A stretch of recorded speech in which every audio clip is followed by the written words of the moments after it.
صلی اللہ علی محمد صلی اللہ علیہ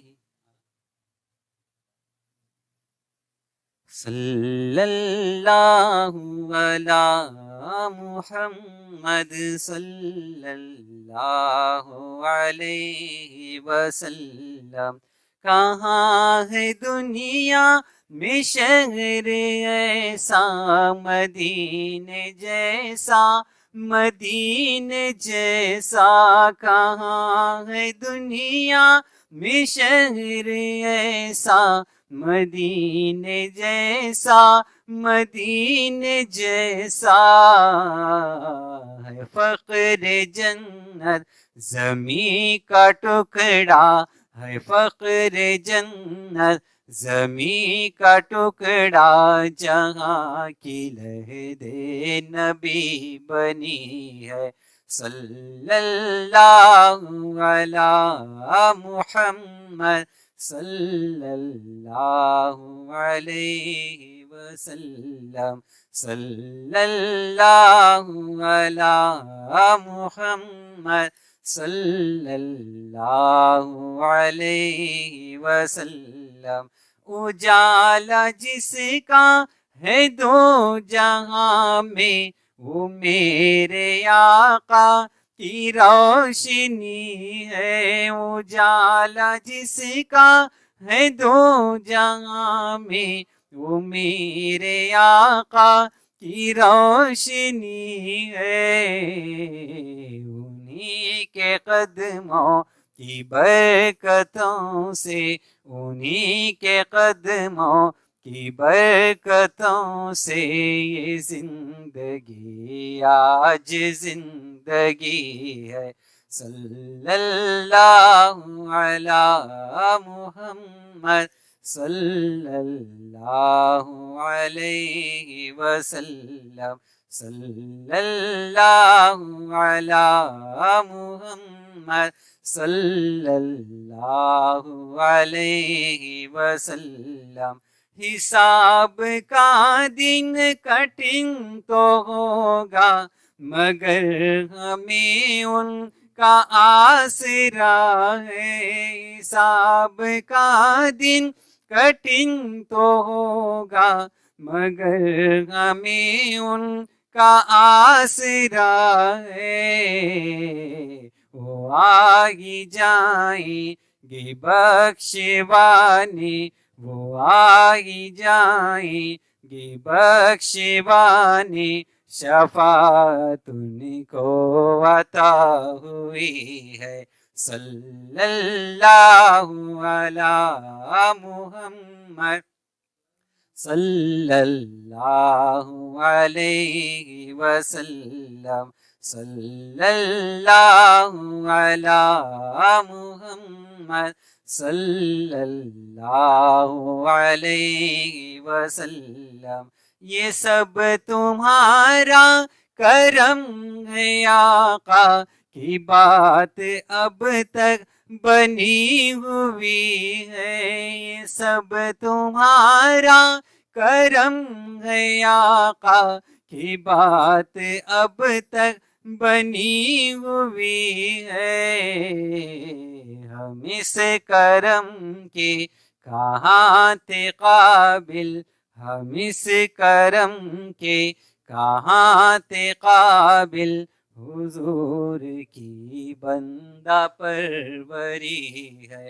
صلی اللہ علی محمد صلی اللہ علیہ وسلم، صلی اللہ علی محمد صلی اللہ علیہ وسلم۔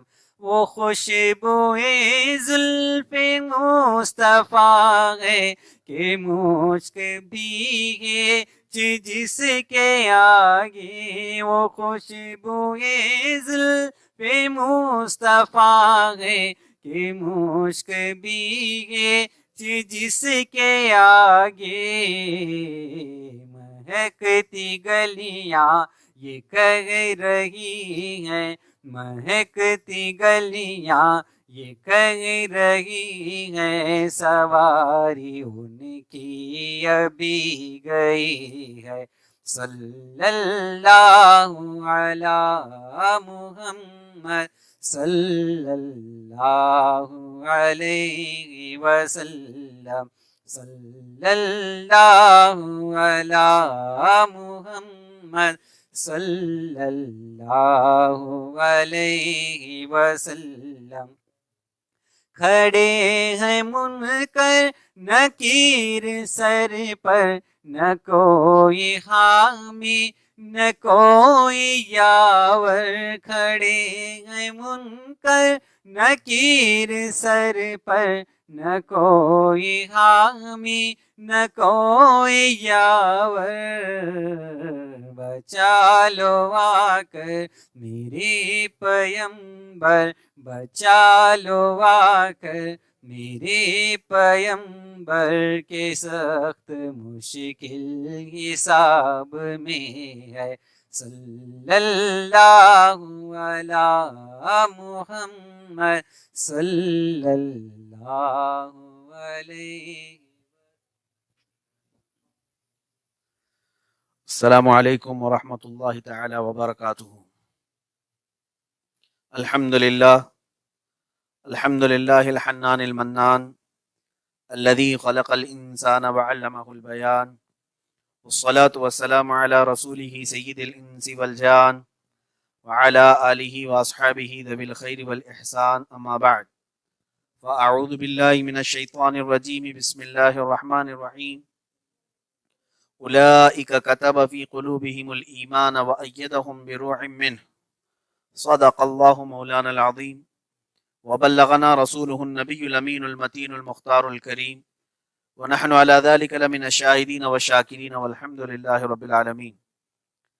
عزیزان گرامی وقار، سامعین محترم، قبل اس کے کچھ معروضات آپ کے سامنے پیش کروں، انتہائی عقیدت و احترام کے ساتھ ساری کائنات کے مرکز عقیدت ارواحنا فدا جناب محمد الرسول اللہ صلی اللہ تعالی علیہ وسلم کی بارگاہ پر انوار میں غلامانہ انداز میں درود و سلام کا ہدیہ پیش کریں۔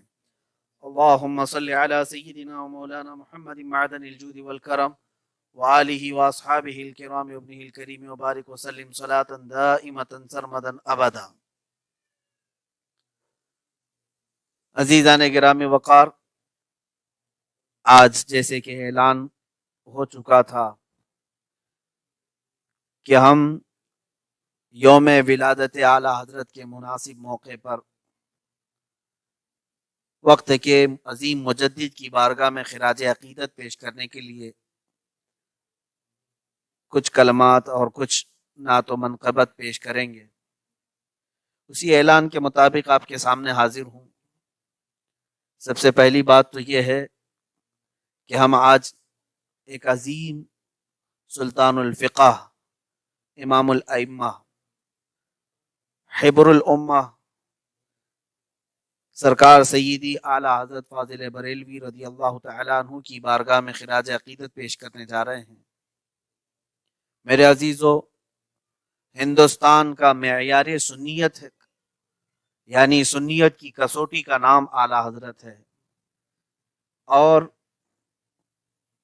لوگ اعلیٰ حضرت رضی اللہ تعالیٰ عنہ کا نام صرف اپنی تقریروں کے لیے کہتے ہوں گے، مگر فقیر کی عادت ہے کہ سرکار اعلیٰ حضرت رضی اللہ تعالیٰ عنہ کے بے شمار علمی، تصنیفی، فقہی کاموں کی وجہ سے، بلکہ سب سے بڑے عشق رسالت معاب صلی اللہ تعالیٰ علیہ وسلم کے علمبردار ہونے کی حیثیت سے میں آپ کے سامنے ذکر کرتا رہتا ہوں۔ سب ان سے جلنے والوں کے گل ہو گئے چراغ، احمد رضا کی شمع فروزاں ہے آج بھی۔ عزیزان گرامی وقار، جس نے بھی کہا سچ کہا ہے، وادی رضا کی کوہ ہمالا رضا کا ہے، جس سمت دیکھیے وہ علاقہ رضا کا ہے۔ اگلوں نے تو بہت کچھ لکھا ہے علم دین پر، جو کچھ ہے اس صدی میں وہ تنہا رضا کا ہے۔ آج تک دنیا تحقیقات میں ہی ہے،